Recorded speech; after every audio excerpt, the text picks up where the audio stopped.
Outer darkness, weeping and gnashing of teeth. Indeed, when these metaphors are taken literally and out of context, their imagery might appear quite terrifying, akin to a vivid depiction of the Augustinian Calvinist hellfire. But the subjects of the kingdom will be thrown outside into the darkness, where there will be weeping and gnashing of teeth. Matthew 8:12. They will throw them into the blazing furnace, where there will be weeping and gnashing of teeth. Matthew 13:42. Then the king told the attendants, "Tie him hand and foot and throw him outside into the darkness, where there will be weeping and gnashing of teeth." Matthew 22:13. Many Christians envision hellfire as a place where millions perpetually weep and gnash their teeth day and night forever and ever. I hope they will have sufficient hydration to replenish their bodily fluids, and that their teeth, which would otherwise require monthly replacement, will be silicon or steel. I also hope that they have some decent dentists there. Jokes aside, we must not take these metaphors literally.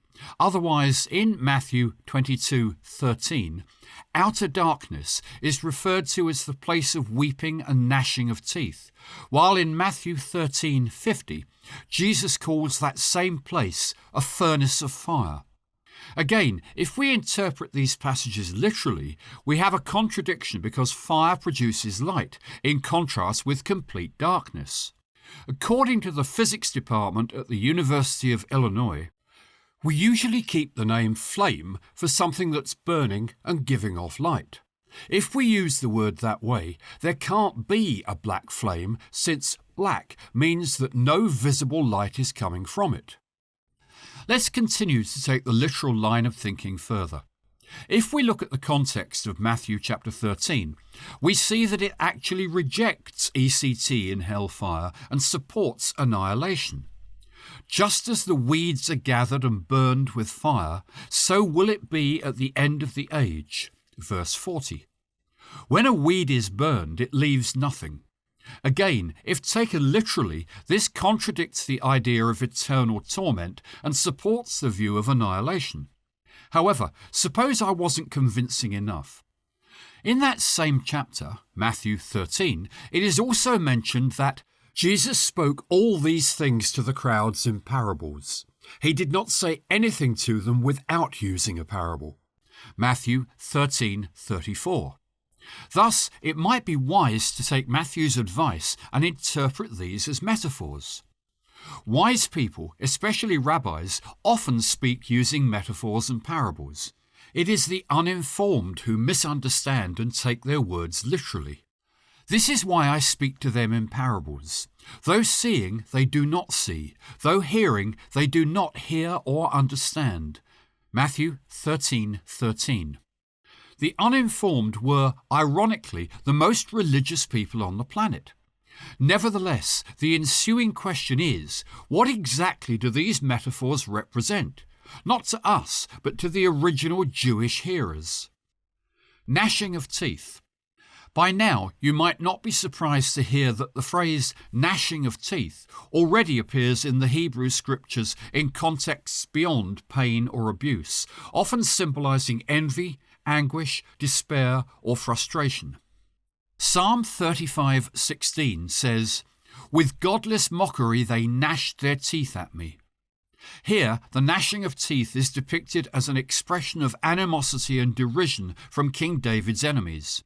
The enemies are portrayed as mocking him while gnashing their teeth. This usage emphasizes the extreme disdain and viciousness of the mockers, possibly stemming from feelings of great jealousy towards the king. Psalm 37:12 says, "The wicked plot against the righteous and gnash their teeth at them." In these verses, the wicked are depicted gnashing their teeth at the righteous as they conspire against them. Here, the gnashing of teeth seems to symbolize envy and jealousy. Psalm 112:10 contrasts the righteous and the wicked. "The wicked man will see and be vexed. He will gnash his teeth and waste away. The desire of the wicked will perish." In this verse, gnashing of teeth symbolizes the frustration and helpless rage of the wicked, again possibly stemming from jealousy as they witness the success and blessedness of the righteous. They are consumed by envy, leading them to gnash their teeth. In all these instances, gnashing of teeth is associated with strong negative emotions, possibly envy, jealousy, and frustration. It reflects intense mental and emotional responses rather than physical pain. These contexts provide a richer understanding of the term when it appears in the New Testament, particularly in describing the fate of the wicked in eschatological judgments. Rather than indicating eternal torment in fire, it suggests a state of profound emotional and psychological distress that possibly resembles the feelings of envy, jealousy, or regret. Likewise, in Acts 7:54, some of the members of the Sanhedrin were frustrated by what Stephen had said and gnashed their teeth at him. In conclusion, the biblical term gnashing of teeth appears to be unrelated to physical suffering or torment, but rather symbolizes intense emotions like envy, jealousy, regret, or frustration. Perhaps gnashing of teeth can be best understood as the ancient version of FOMO, fear of missing out. FOMO is the feeling of apprehension that one is either not in the know about or missing out on information, events, experiences, or life decisions that could make one's life better. Fear of missing out. FOMO. Wikipedia. Have you ever been offered an early opportunity to invest in Bitcoin, only to scoff at the idea and later realize you had missed out on becoming a millionaire? That regret, symbolized by the gnashing of teeth, is what we call FOMO, or the fear of missing out. The emotional sting comes from recognizing what you could have achieved had you made different decisions in the past. This is not about people trembling because they are whipped endlessly in hellfire. Rather, it's about the regret, by Christians too, over the rewards and honour that they could have secured had they chosen differently in life. In biblical terms, this concept possibly refers to individuals who missed their opportunity to accumulate significant rewards in God's kingdom. In this life, you have a unique opportunity to gather rewards and treasures that will await you in the world to come. You can spend your money on a luxury boat, but you can also invest in your spiritual future by, for instance, feeding the poor, building wells for the less fortunate, or supporting a struggling, cheeky Bible scholar in Israel. This spiritual investment is likely to yield far greater returns in your eternal future. Do not store up for yourselves treasures on earth, where moths and vermin destroy, and where thieves break in and steal. But store up for yourselves treasures in heaven, where moths and vermin do not destroy, and where thieves do not break in and steal. For where your treasure is, there your heart will be also. Matthew 6:19-21. When you give to the needy, do not let your left hand know what your right hand is doing, so that your giving may be in secret. Then your Father, who sees what is done in secret, will reward you. Matthew 6:3-4. Jesus answered, "If you want to be perfect, go sell your possessions and give to the poor, and you will have treasure in heaven." Matthew 19:21. Look, I am coming soon. My reward is with me, and I will give to each person according to what they have done. Revelation 22:12.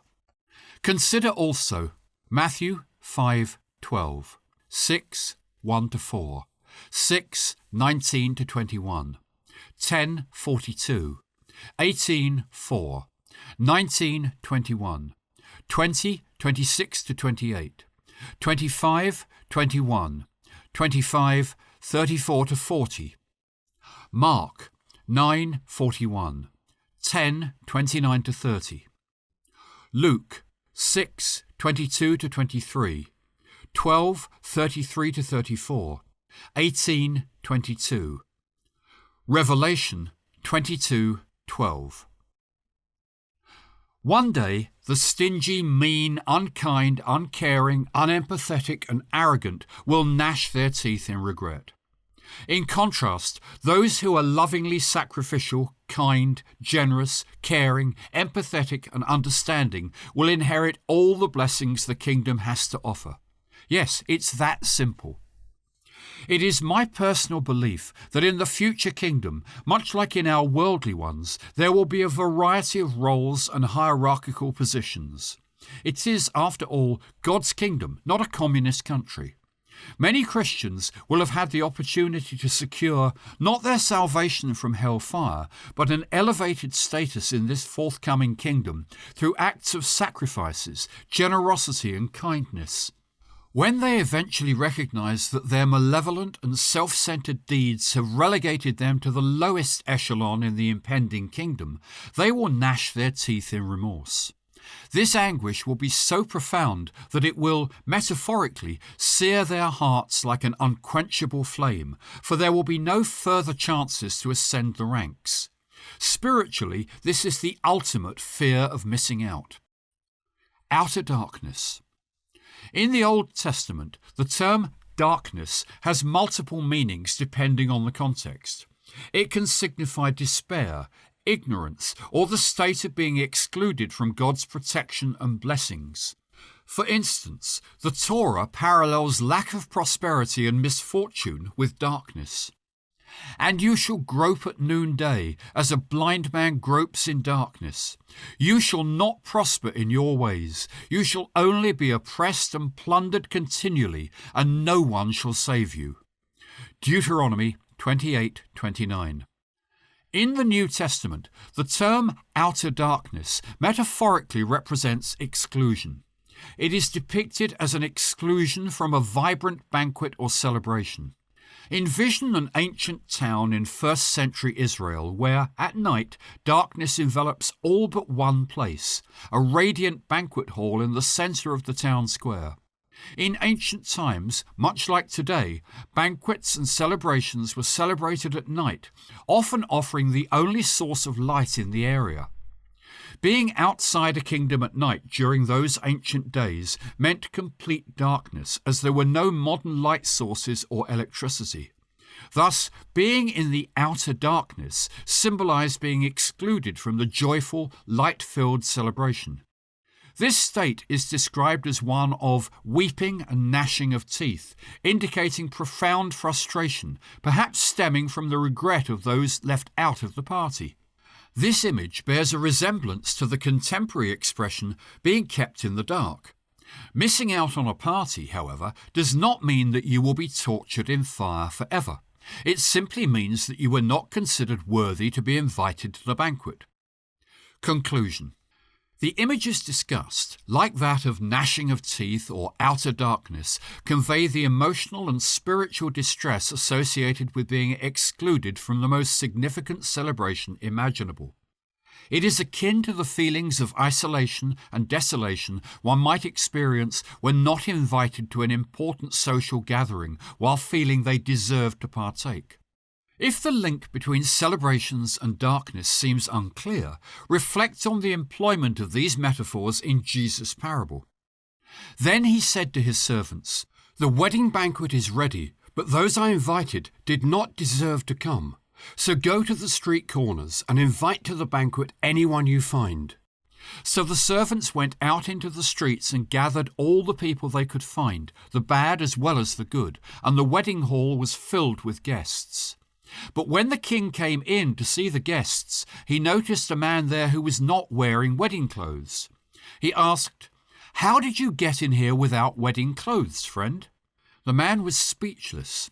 Then the king told the attendants, "Tie him hand and foot and throw him outside into the darkness, where there will be weeping and gnashing of teeth, for many are invited, but few are chosen." Matthew 22:8-14. An invitation is extended to all, but only the deserving, represented by wedding garments, will be found worthy to dine and dance in the grand festivity. In Middle Eastern tradition, such celebratory imagery is not associated with hellfire, but rather signifies esteemed roles, honour, dignity, glory, tribute, rank, and social standing. These signify those who will be found worthy. This doesn't mean others won't possess eternal life and partake in the everlasting dominion of Jesus Christ on earth and across the cosmos. Yet they will forego the initial coronation festivity marking the establishment of his throne on earth. Not being invited to a celebration does not imply one will be subjected to eternal torment. It simply means they were not found worthy of this kind of blessing. Blessed is the one who will eat at the feast in the kingdom of God. Luke 14:15. Hell, a Jewish perspective on a Christian doctrine.